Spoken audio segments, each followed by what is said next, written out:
उसकी तुलना में महाकुंभ काफी बड़ा धार्मिक आयोजन है। ऐसे में अखाड़े के संत मांग कर रहे हैं कि आईडी प्रूफ के बिना किसी को भी एंट्री नहीं मिलनी चाहिए। ये मांग इसलिए क्योंकि महाकुंभ की पवित्रता को बनाकर रखा जा सके। संतों का कहना है कि उन्होंने कई बार देखा है कि कुंभ में मुस्लिम लोग संत बनकर घूमने लगते हैं, इसलिए जरूरी है जो भी प्रयागराज महाकुंभ में आए उसकी जांच हो।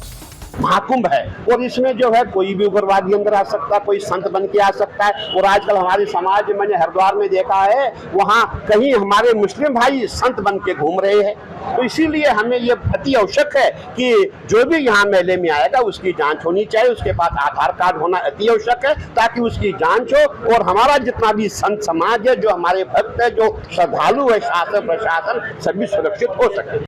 बगैर मुसलमान के हिंदुस्तान का गुलदस्ता मुकम्मल नहीं होता और इस भारत की खूबसूरती यही है कि यहाँ सब लोग मिलीजुली तहजीब भाईचारे के साथ में रहते हैं और मजहबी लोग, मजहब के मानने वाले या मजहब के प्रचारक ये कैसे नफरत फैला रहे हैं। मेरी समझ में नहीं आ रहा है कि ये किस तरीके से समाज को जोड़ने का काम कर रहे हैं। ये समाज को जोड़ने का काम नहीं कर रहे हैं बल्कि समाज को तोड़ने का काम कर रहे हैं। संत समाज के इस बयान के बाद मौलाना मौलवियों का गुस्सा भी फूट पड़ा है और इस फैसले को शर्मनाक बता रहे हैं। साथ ही एक बार फिर गंगा जमुनी तहजीब का राग अलाप रहे हैं और कह रहे हैं कि इस फैसले के जरिए देश को तोड़ने का काम किया जा रहा है। साधु संत नहीं चाहते कि महाकुंभ किसी भी तरह से अपवित्र हो। जिस तरह से लोग पहचान छुपाकर गरबा के कार्यक्रमों में दाखिल होते हैं, थूक जिहाद की कोशिश करते हैं, ऐसे में संतों की इस मांग को कहीं से भी गलत नहीं ठहराया जा सकता। Bureau report, Republic Bharat. तो अब साधु संतों के इस फैसले के बाद देश भर में अलग अलग जगहों से क्या कुछ प्रतिक्रियाएं आ रही हैं वो आपको सुनवाते हैं। रिपब्लिक भारत की टीम ग्राउंड जीरो पर पहुंची, लोगों से बातचीत की है, सुनिए जरा। योगी जी ने कहा है कि अब महाकुंभ में मुसलमानों की नो एंट्री है और जो भी लोग पहुंचेंगे अपना आधार कार्ड लेकर के पहुंचे। ये हमारे मुख्यमंत्री श्री योगी आदित्यनाथ जी ने बिल्कुल सही कहा है। इसलिए कि अगर हम मक्का जाते हैं तो मक्का में हमारी बिल्कुल नो एंट्री है, वहाँ एक भी हिंदू नहीं जा सकता है, केवल मुस्लिमों का ही दर्शन तीर्थ है।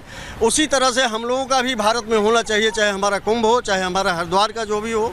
यह तो बहुत ही अचूक विषय है और जितने भी सनातनी हैं अपने आधार कार्ड को ले जाएंगे ताकि उसमें जो है माइनॉरिटी के लोग ना आए।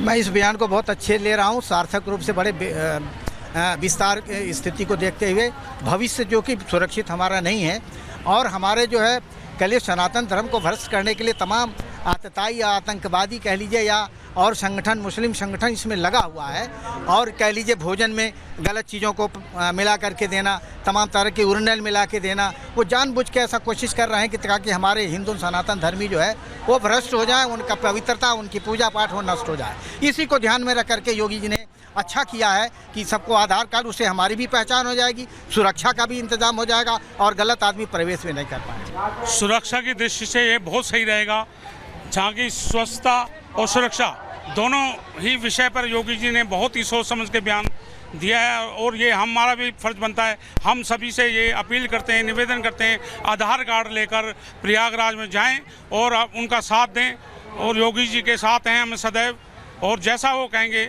हिंदू राष्ट्र के लिए भी और स्वच्छता के लिए हम सदैव उनके साथ हैं। योगी जी हमारे बहुत निर्णय और बहुत कठोर शब्द लेते हैं, जो लेते हैं बहुत अच्छा लेते हैं। हम उनसे बहुत खुश हैं। आगे चल के उन्हें हम प्रधानमंत्री के रूप में देखना चाहते हैं और हमारा हिंदुत्व जो है उन्हीं के भरोसे टिका है और किसी के भरोसे नहीं टिका है, क्योंकि हिंदुत्व का साथ देने वाला हमारे वही हैं और कोई नहीं है हम सबके बीच में। फैसला उन्होंने लिया है कि अब मुसलमानों की महाकुंभ में एंट्री नहीं होगी, शाही स्नान नहीं इस्तेमाल करेंगे, राजसी स्नान कहेंगे। भाई हम कह रहे हैं कि परिचय पत्र की जहाँ जो आधार कार्ड की बात है तो अपनी आइडेंटिफिकेशन छुपाने के लिए जो लोग छुपाते हैं तो छुपाने से क्या मतलब है। एक आधार कार्ड तो वहाँ ज़रूरी होना चाहिए कि हम क्या है क्या है, नहीं तो सत्यता जाहिर होगी। इससे हम लोगों का जो धर्म भ्रष्ट होता है उससे तो हम लोग बचे रहेंगे। जो तमाम प्रकार के जो है अफवाहें फैल रही जो आ रही है सामने, उससे तो हम लोग बचत रहेंगे। आप कैसे देखते हैं? देखिए, पूज्य महाराज जी का जो निर्णय है वो सनातन हिंदू धर्म की सुरक्षा के लिए है, धर्म की रक्षा के लिए है और सभी के लिए है। जो कहा गया कि शाही स्नान, तो शाही स्नान की जगह अगर राष्ट्रीय स्नान है, तो हम अगर भारतीय हैं, सनातनी हैं और भारत के निवासी हैं, तो राष्ट्रीय स्नान कहने में कोई दिक्कत नहीं है, बल्कि और उच्चस्थ पद उनको मिल रहा है राष्ट्रीय स्नान में। और अब बात करते हैं उत्तर प्रदेश के मुख्यमंत्री योगी आदित्यनाथ की। योगी आदित्यनाथ आज प्रयागराज पहुंचे और कुंभ की तैयारियों को लेकर के बातचीत की, यहाँ पे बैठक की गई उनकी ओर से। साथ ही ये निर्देश दिया गया कि कुंभ को लेकर के हर तैयारी 10 दिसंबर से पहले पूरा कर लिया जाए। इसी के साथ साथ मुख्यमंत्री ने यहाँ पे ये भी निर्देश दिए कि जिस तरीके से जो तैयारियां हैं उसको लेकर कोई कोताही ना बरती जाए।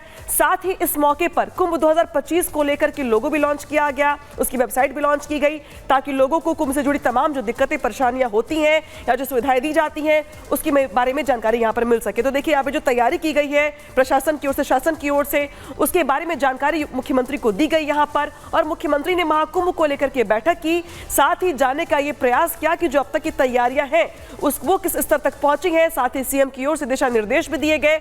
इसके अलावा इस मौके पर लोगो भी लॉन्च कर दिया गया, ताकि लोग ये जान सकें कि अब कुंभ को लेकर जो तस्वीर है या जो अब एक जो डेडलाइन है वो यहाँ पे खत्म हो रही है। इसी के साथ साथ अगर बात की जाए तो मुख्यमंत्री ने प्रयागराज के अलग अलग इलाकों में जाकर के जायजा भी लिया, दौरा भी किया, और क्या कुछ कहा गया वहां पे सुनाते हैं आपको, दिखाते ग्राउंड रिपोर्ट।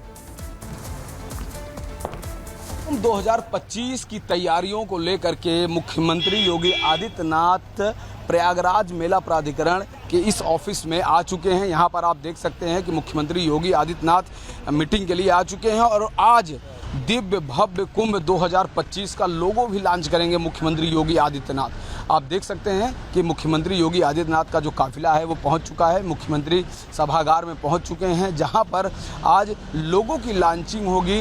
धरती का ये सबसे बड़ा ये धार्मिक आयोजन होने जा रहा है, जहां पर लगभग 40 करोड़ श्रद्धालुओं के लिए यह जगह बनाई जा रही है। संगम त्रिवेणी के तट पर दिव्य और भव्य कुंभ 2025 जनवरी से शुरू होने जा रहा है। जो मुख्य स्नान है वो 13 तारीख पौष पूर्णिमा से ये शुरू होगा और लगभग 6 मुख्य स्नान होंगे और 26 फरवरी 2025 को यानी कि जो महाशिवरात्रि का जो स्नान होगा उससे मेला का समापन होगा।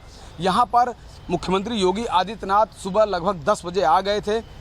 विभिन्न कार्यक्रमों में जहां पर मेला को लेकर तैयारी चल रही थी वहां पर उन्होंने निरीक्षण किया, सरस्वती कूप गए, किले में गए, अक्षयवट का भी दर्शन किए और तमाम घाटों का भी उन्होंने निरीक्षण किया कि आखिर कामकाज कैसा चल रहा है। लोगो लॉन्च करने के बाद आगे यहां पर जो भरद्वाज आश्रम है वहां पर निर्माण कार्य चल रहा है उसका निरीक्षण करेंगे।